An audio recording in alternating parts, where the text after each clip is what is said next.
And welcome to At Issue. Thank you so much for joining us. I'm H. Wayne Wilson. For the past almost year now, the City of Peoria has been looking at a deficit in the budget as they try to figure out how to balance income and outgo. That, unfortunately, was a deficit that grew as they tackled the budget. It ended up to be about $14.5 million. The city manager and the mayor are going to discuss how they arrived to what is almost a balanced budget. And we welcome Scott Moore, the city manager. Thank you. And we welcome the mayor, Jim Ardis. Thank you both for being here. First, before we talk about budget, let's talk about your background. Welcome to the City of Peoria. 5 weeks on the job? Yes, sir. How did you describe moving from Wichita's budget situation to Peoria's budget situation? From $8 million to $14.5 million, from the frying pan to the fire.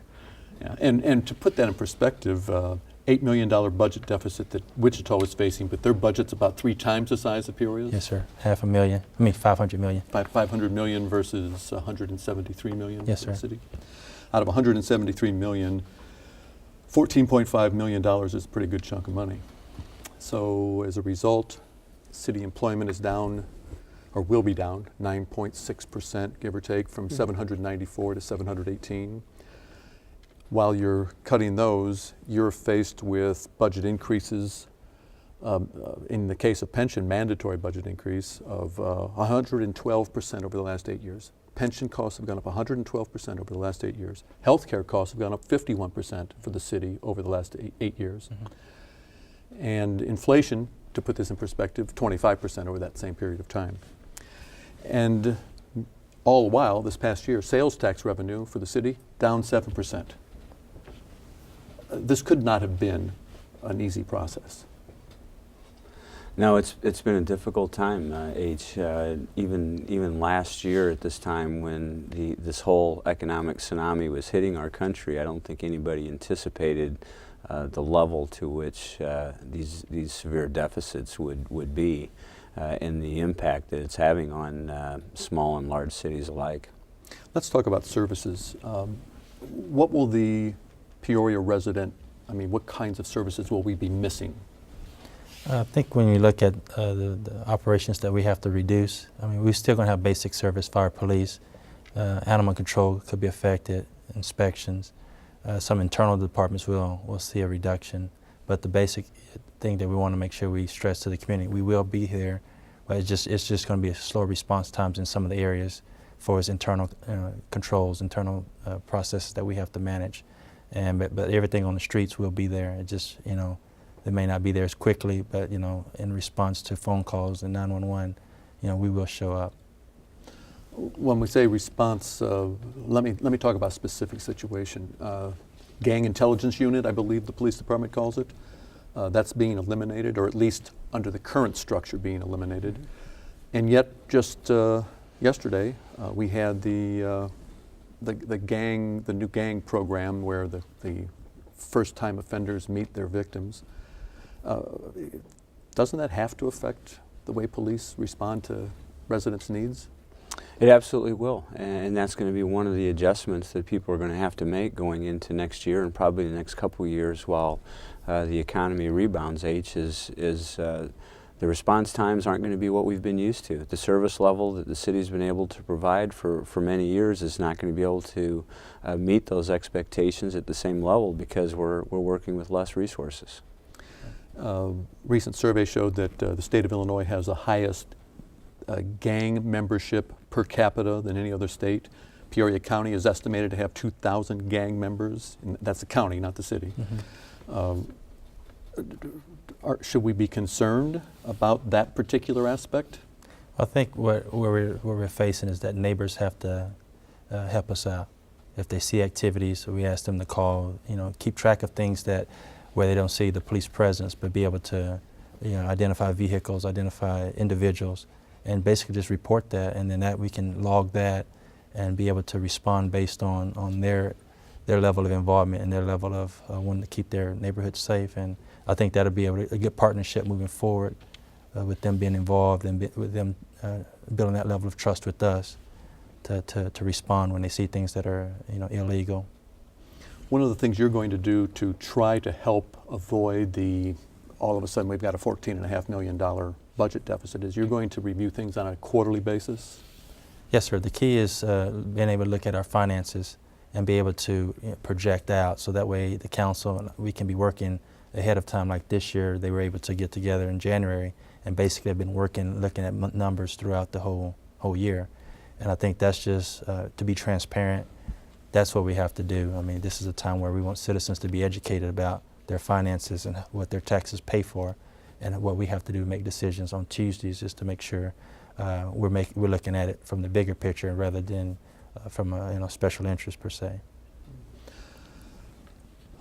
We have to address the issue of fire and police.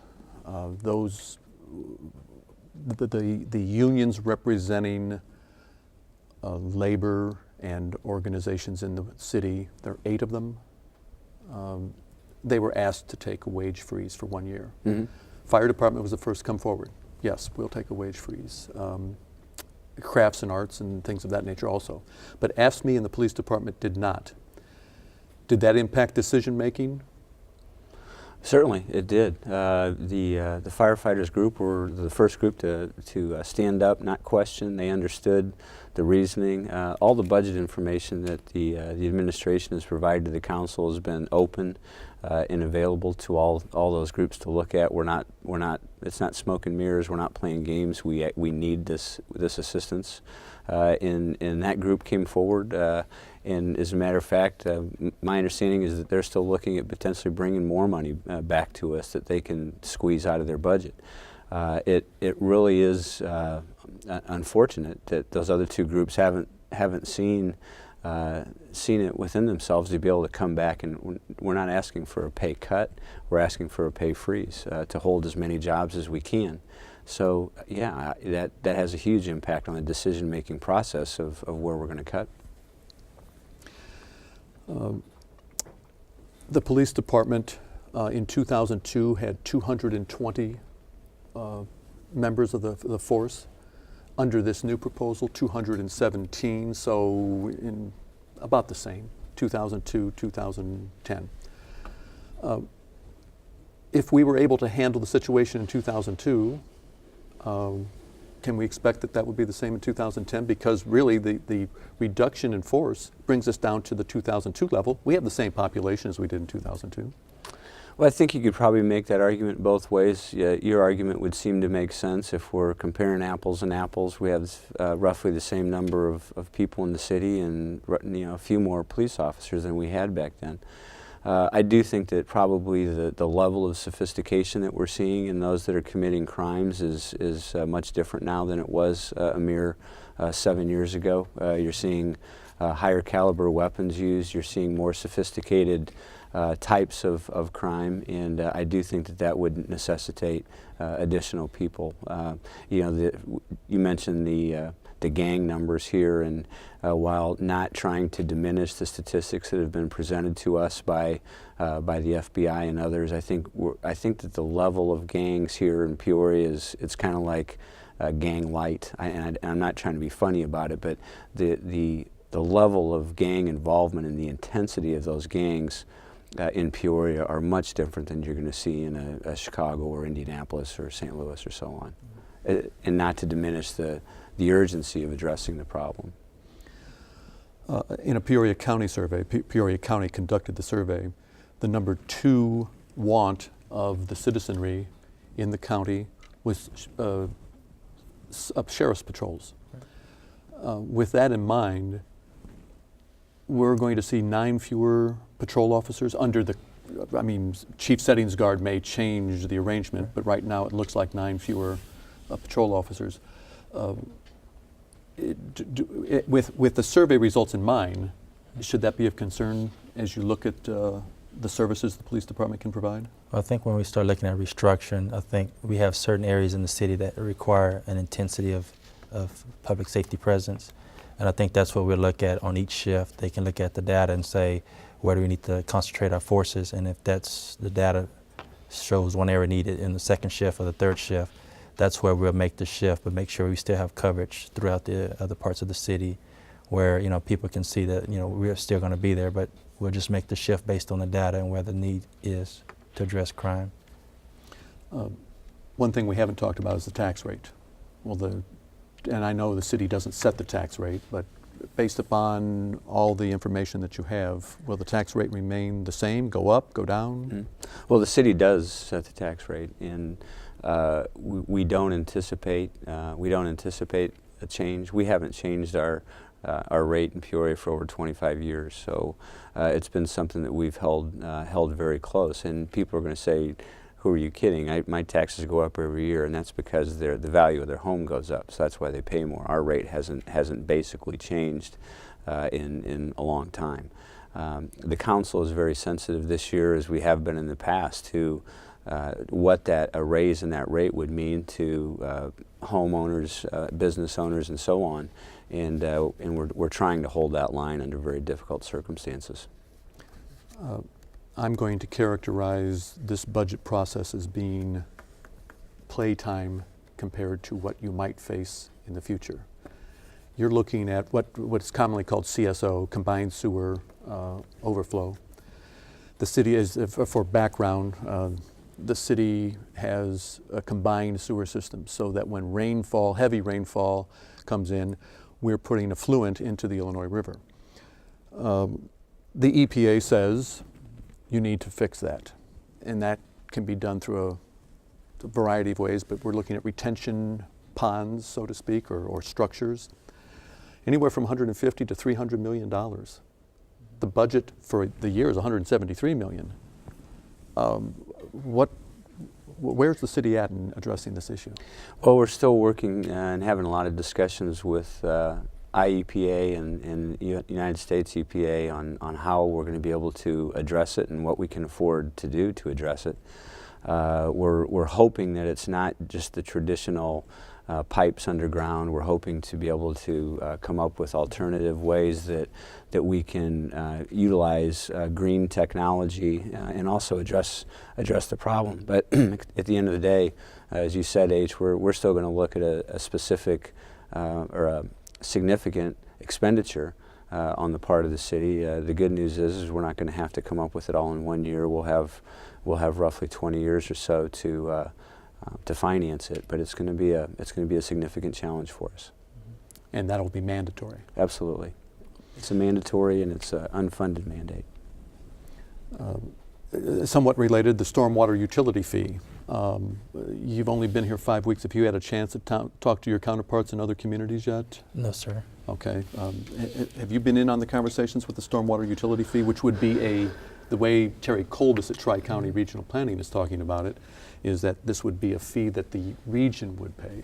Well, Morton is utilizing a stormwater utility fee right now. Mayor Derflinger has successfully brought that about over there, and it's something that we've talked about for a number of years over here. But again, it's an additional fee, if you will, and in very difficult years, it's hard to continue to lay that on the homeowners, and so it is something that's going to have to be addressed. But we can't make a decision on that in a vacuum, because we're looking at budget deficits, we're looking at a CSO down the road, and really the stormwater utility kind of plays into the CSO indirectly, because there's still water overflow issues. But it's hard to if we could just had a silver bullet and we could address all those things at one time, we would, but it's just not that easy.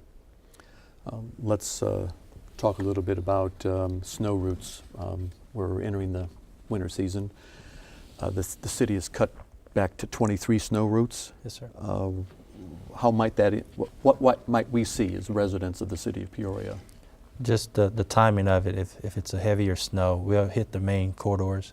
It's just some of the residential, some of the side routes will be the ones that may not get the double pass through. And I think staff is going to focus on the heavily traveled areas first, and then those areas that we can come back contingent upon snowfall, we'll be able to address those areas, but it may not be as timely down some routes. And so our hope is to manage that, and how some of the private contractors be able to do their part but not push it on us to make more work for us down the stretch. So if we can coordinate that, that'd be a help for the smaller guys that's out making a living, that they don't jeopardize what we have in store. So my car may sit in the garage a couple of extra hours in heavy snow. if when they call, yeah, we'll have a priority area, but we'll get there. Okay. Let's talk about one more budget item. This is a positive. The census is coming up. That could be a source of additional income? Well, it could be. The census is very important. It only happens every 10 years, and it really, the monies that we get from the state and federal government revolve around how many people we have residing in the city of Peoria. So it's a huge effort. Councilman Spain is actually taking leadership for the council and helping coordinate those activities, and we're hopeful that we maintain our numbers, and with the growth cell activities, potentially increase them. Let's go downtown. Big announcement before you got to Peoria. New hotel, renovation of the Pier Marquette, the Marriott, the Pier Marquette, walkway to the Civic Center, just over $100 million. Mm-hmm. City said, if I understand it, issue bonds, $40 million worth of bonds to help out, and we haven't seen any activity. Right. Where are we? I think Mr. Matthews and his investment team is looking at how to close there in the gap. We've had conversations with them, and my plan is to listen to our financial advisor, see what it looks like, and get back with the mayor and council and say this is what's asked of us. You know, I think what we've committed to is there on the table, but if there's some additional gaps that need to be closed, I want the council to be informed on how to make that decision to make this project move forward. Bluntly, will it happen? Yes. This project, it's a huge project. It's the biggest redevelopment private-public partnership that Peoria has seen in downtown Peoria. If this proposal would have came forward a few months earlier than it did, before the economic collapse in our country, this project would have been financed within 60 days of its announcement. To me, it's completely understandable that it's taken additional time for the developer to secure financing for it. Hotel projects aren't at the top of the list for bankers to participate in, but it's a strong project. It's a credible project. It's only going to reinforce the huge investment that we made in the expansion of the Civic Center a number of years ago. And Peoria needs a quality hotel, convention hotel like this, and I'm very confident that it's still going to happen. If I may characterize you as a supporter of downtown redevelopment, and I know the city isn't directly involved in the Riverfront Museum, but you've got the Riverfront Museum, you've got the Marriott, a big push on warehouse. Craig Hullinger, the economic development director, who's just retired, is big on that. Are we seeing a renaissance in downtown Peoria? Absolutely. Or going to see? No, we are in the process of seeing it, and there's some pretty significant announcements that are going to probably be made in the next probably 3 to 6 months on some significant investment in the warehouse district, which is exactly why we created that TIF last year. So there's a lot of excitement around it, and I think people are finally going to see some of the fruits of the groundwork that's been laid to this point. TIF, Tax Increment Financing District, we won't get into how that works. It freezes taxes, and that at any rate.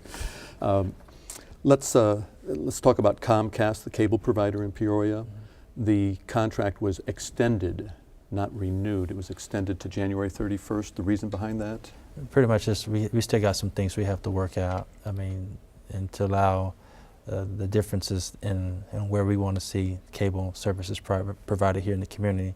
So it keeps the door open for us to make sure before we lock ourselves into a long-term contract and that we can negotiate the things that are important to the citizens or the end users of that service. And extending the contract just allows us to keep that door open to have that dialogue before the council commits to a final contract extension. Is there an option, Jim, to Comcast?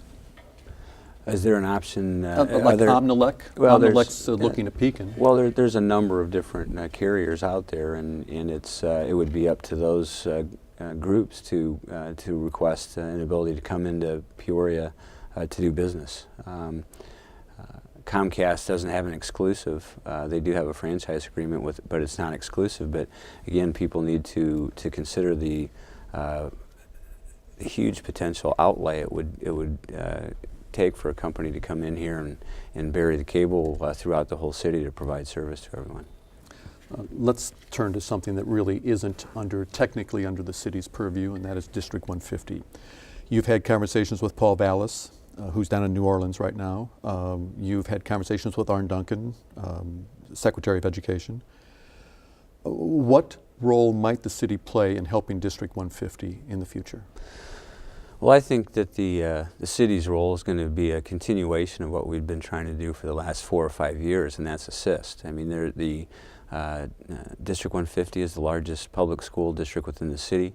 I haven't been shy about saying that the district's failing. It's not news to anyone. They need a lot of help, and they have not been moving in the right direction, which actually necessitated, in my opinion, me going out and talking to the Secretary of Education, saying, what can we do?